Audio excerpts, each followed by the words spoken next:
അതെ, സൺഡേ ആയിട്ട് എന്താ പരിപാടി? നമുക്ക് കുറച്ച് ബീഫ് വരട്ടിയാലോ?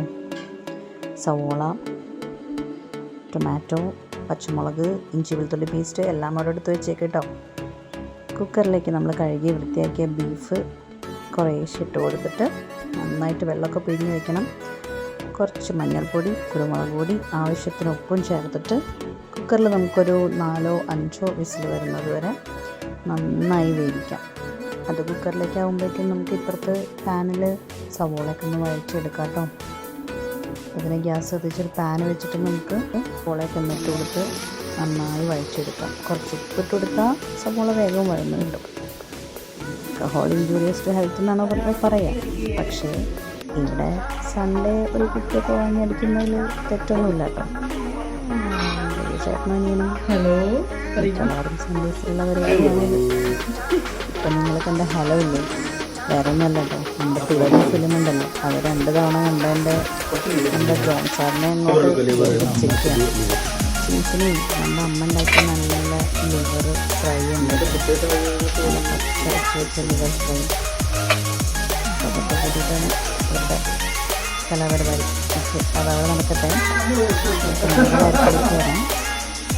നമ്മുടെ സവോള അവിടെ അത്യാവശ്യം നല്ല ബ്രൗൺ കളർ ആവുന്നവരെ വഴച്ചുകൊണ്ടിരിക്കണം. കുക്കറിൽ വിസിലടിക്കാൻ തുടങ്ങിയിട്ടുണ്ട്. ഇത് നമ്മുടെ ഷീലും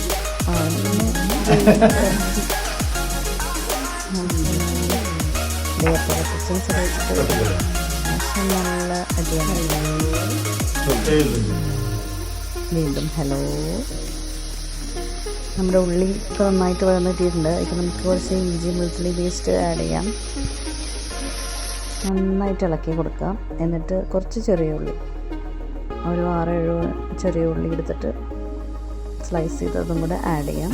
അത് കഴിഞ്ഞിട്ട് ടൊമാറ്റോ, അത്യാവശ്യം വലുപ്പമുള്ള ടൊമാറ്റോ കേട്ടോ, അതും കൂടെ ഇട്ട് നന്നായിട്ട് വഴറ്റിയെടുക്കാം.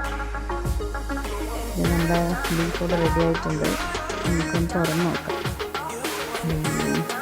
നല്ല അടിപൊളിയായിട്ട് കുരുമുളകും എല്ലാം പിടിച്ച് നന്നായിട്ട് വെന്തിട്ടുണ്ട് കേട്ടോ. ഇനി ഇതിലേക്ക് കുറച്ച് പച്ചമുളക് ആഡ് ചെയ്യുക. ഇതേവിടെ എന്തായാലും നമുക്ക് അതിലേക്ക് കുറച്ച് മഞ്ഞൾപ്പൊടി, കുറച്ച് മുളക് പൊടി എല്ലാം ഇട്ടിട്ട് നന്നായിട്ട് വഴറ്റിയെടുക്കണം. നമുക്കൊന്ന് സൺഡേ സ്പെഷ്യൽ നമുക്കൊന്ന് ലഞ്ചും വരാൻ കേട്ടോ. അതിലേക്ക് കുറച്ച് മുളക് പൊടി ഇടാം. ഉപ്പ് നോക്കിയിട്ട് ഇല്ലാന്നുണ്ടെങ്കിൽ കുറച്ച് ഉപ്പും കൂടെ ആഡ് ചെയ്ത് കൊടുത്തേക്ക്. മുളക് പൊടിയുടെയും കുറച്ച് മല്ലിപ്പൊടി ആഡ് ചെയ്യാൻ. മല്ലിപ്പൊടിയൊക്കെ റോ സ്മെല്ല് വരുന്നത് വരെ നന്നായിട്ട് വഴറ്റി, അതും ലോ ഫ്ലെയിമിലിട്ടിട്ട് വേണം കേട്ടോ. പിന്നെ നമ്മൾ ഗരം മസാല ആഡ് ചെയ്ത് കൊടുക്കുന്നുണ്ട്, മീറ്റ് മസാല ആഡ് ചെയ്ത് കൊടുക്കുന്നുണ്ട്. ഇതെല്ലാം ഈസ്റ്റേണിൻ്റെ ആണ് കേട്ടോ. ഈസ്റ്റേണിൻ്റെ നമ്മളിവിടെ യൂസ് ചെയ്യാറ്. ഇത് യൂസ് ചെയ്യാത്തവർ ഇതൊന്നും വാങ്ങിയിട്ട് യൂസ് ചെയ്യുന്നത് അടിപൊളിയാണ് കേട്ടോ.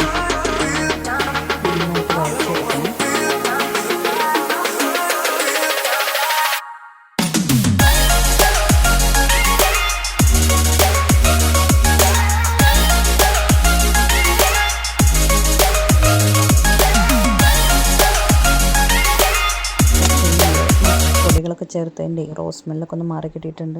നന്നായിട്ട് വഴന്നു വന്നിട്ടുണ്ട് കേട്ടോ. അപ്പോൾ കുറച്ചും കൂടെ എരിവ് ഇല്ലാന്ന് തോന്നിയപ്പോൾ ഞാൻ കുറച്ചും കൂടെ കുരുമുളക് പൊടി ചേർത്ത് കൊടുക്കുന്നുണ്ട്. ഇനി നമ്മുടെ ബീഫ് നമുക്ക് അതിലേക്ക് ഇട്ട് കൊടുക്കാം. ഇട്ട് കൊടുത്തിട്ട് നന്നായിട്ട് തിളയ്ക്കണം കേട്ടോ.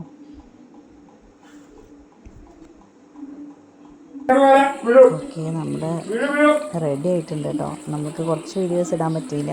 റെഡി ആയിട്ട് സൂപ്പറാന്ന് പറയണം അവർ കഴിച്ച് നോക്കിയിട്ട് കേട്ടോ. എങ്ങനെയുണ്ട്? സൂപ്പർ. അപ്പം ഇന്ന് ഇത്രയേ ഉള്ളൂ. നെക്സ്റ്റ് വീഡിയോ ആയിട്ട് വരുന്നേക്കും. ബൈ. എല്ലാവരും ട്രൈ ചെയ്ത് നോക്കണം കേട്ടോ. ഞങ്ങളുടെ ബീഫ് വരട്ടിയത് അടിപൊളിയാണ്.